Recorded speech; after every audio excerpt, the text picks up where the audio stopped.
You have achieved some amazing feats of human endeavor, world records, Olympic medals, you name it.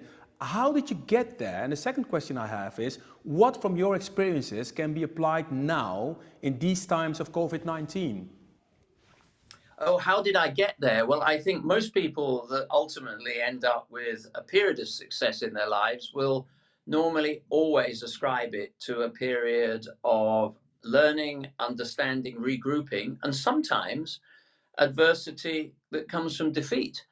So the race that I learned most about myself in, both physically and mentally, and was the basis of pretty much everything I went on to do, was losing a European Championship way back in 1978. It wasn't a disastrous occasion. I got a bronze medal, but I was lucky enough to be working with coaches who had experience beyond track and field, that just looked at the landscape, realized the market had moved on, and that we really had to challenge all the status quos and all the current thinking and the nostrums in the sport, and basically rip up the playbook and rewrite it.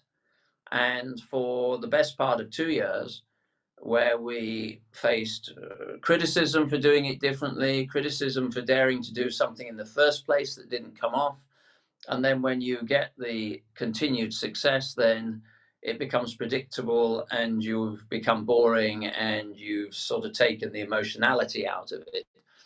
And I guess from that type of mindset and working diligently with key performance indicators and not being prepared to do anything that people had failed at in the past, I worked with a group of coaches that were multidisciplinary. They were from across a whole range of different sectors: physiology, anatomy, biomechanics, nutrition, and they all came together and they worked with such diligence and focus. And to cut a long story short, a year later, pretty much to the same month after the defeat, I broke a world record, and the world record stood for the best part of 18 seasons. So, you should never be cowed or put off by something that doesn't work out for the very first time. It's how you regroup, it's how you come back together to refocus your attention, and to do it with passion and with certainty, and sometimes a little bit of bloody mindedness that you're right and they're wrong. And that goes a long way. And what about self-confidence? Self-confidence is hugely important, but sometimes that can be a lonely place to be. So it's really important that when you are building your teams, that you're working with people who, when the water gets choppy, their first thought isn't where are the life belts. Their first thought is, how can I navigate the boat out of this, this maybe endangered position, with intellectual rigor and thought and just the force of nature. And you need people that are around you that are brave. And if you've got people that are around you that are brave and believe in you, then it also boosts your own self-confidence. And can you imply that that mindset actually in the situation we're in now with COVID-19, to do things differently? Yes, I think you can. And look, I wear a number of hats, and the two most important, as I'm chairman of CSM, Sports and Entertainment, and that's important. And I'm also president of World Athletics. And in both those organizations, I think we will be out the other side of this pandemic stronger and more resilient, because we're actually understanding and absorbing some of the things that we've had to change in our own lives, change in our own business practices.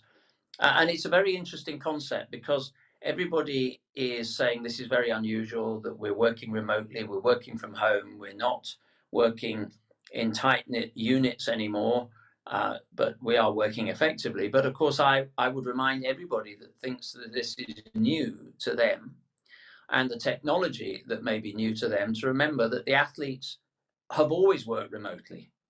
As an athlete and as a coach, you can sometimes be training 8 time zones away from your coach. You are permanently in communication. The technology that allows a coach not to be watching a race, but maybe to be watching a race 8 hours away in their own sitting room, and then 20 minutes after a warm down to be discussing what went well, what went badly, or what the training session tomorrow means off the back of what you did today. All that is second nature to athletes. So I think that what I'm hoping that the smart organizations that come out of this stronger and more resilient are the ones that are also or are at this very moment almost re-engineering elements of their business.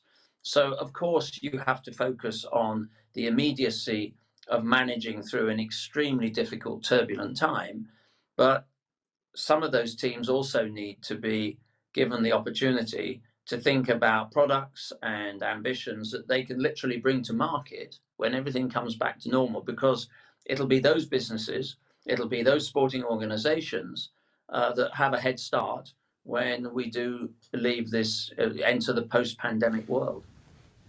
And the way you talk about your sports and the way you talk about CSM, sport and entertainment, and world athletics, do you think that same mindset can be used into beating our what we have with our environment, and in order to have a cleaner ocean, for instance? Yes, absolutely. Look, there are two things that have come out of this pandemic for me. Firstly, that while a large part of the world is struggling to breathe, the planet for the first time is breathing properly.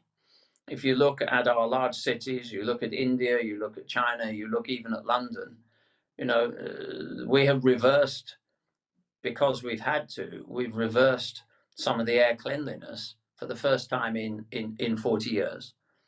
And I think there are things that have really come to the fore. People are talking about the climate, they're talking about the environment, they're talking about ecological issues in the way that they weren't beforehand. And this is also the time for politicians to stop talking a good game and recognize that actually those communities that are fit and healthy and have access to sport and physical activity are going to have immune systems that are stronger to confront some of these challenges going forward. And what does that mean? That means that every child deserves the right and the space to more sport. And we have got to build that into our long-term thinking now. So the two issues that really, I think, are front and center are going to be air, oceans, and the ability of communities to become fitter and healthier and more resistant. And what about single-mindedness, really aiming to achieve what you want to achieve? Because you have that internal motivation to do that. So how do we get that to people maybe with less internal motivation than you had? I think there will be lots of people that have found a lot out about themselves, including me, in the last few weeks. I went into this being not the most tech savvy person in the world. I'm now mastering technology, and you and I are speaking on a system that I wouldn't have even known existed 6 weeks ago. So I think there are lots of things that we are all probably finding out about ourselves. And maybe we are going to sit as communities and figure out there may be ways of working more sensibly, more cost effectively, and have less dramatic impacts on our own family lives and ecosystems. I said to my teams at World Athletics only a few weeks ago, don't ever ask me to sign off on anything that has 8 people flying 8 time zones to present to this council for 45 minutes, to have supper with us, and then to be back on a plane the following day. This cannot make sense anymore. And so we don't want to lose the human interactivity from our daily endeavors. It's important that meetings are conducted face to face, but not every meeting has to be conducted face to face. And if you have a strategy in your company for sustainability, then maybe we all sort of ought to be living to that, rather than just thinking that this is a nice academic piece of work, but it's sort of for somebody else to worry about, not me. I think people will focus a lot more on the differences that they can make, and maybe even make judgments about their own work-life balance as well. Thank you so much, Seb. Thank you for your inspirational words. Thanks. Thank you for your time.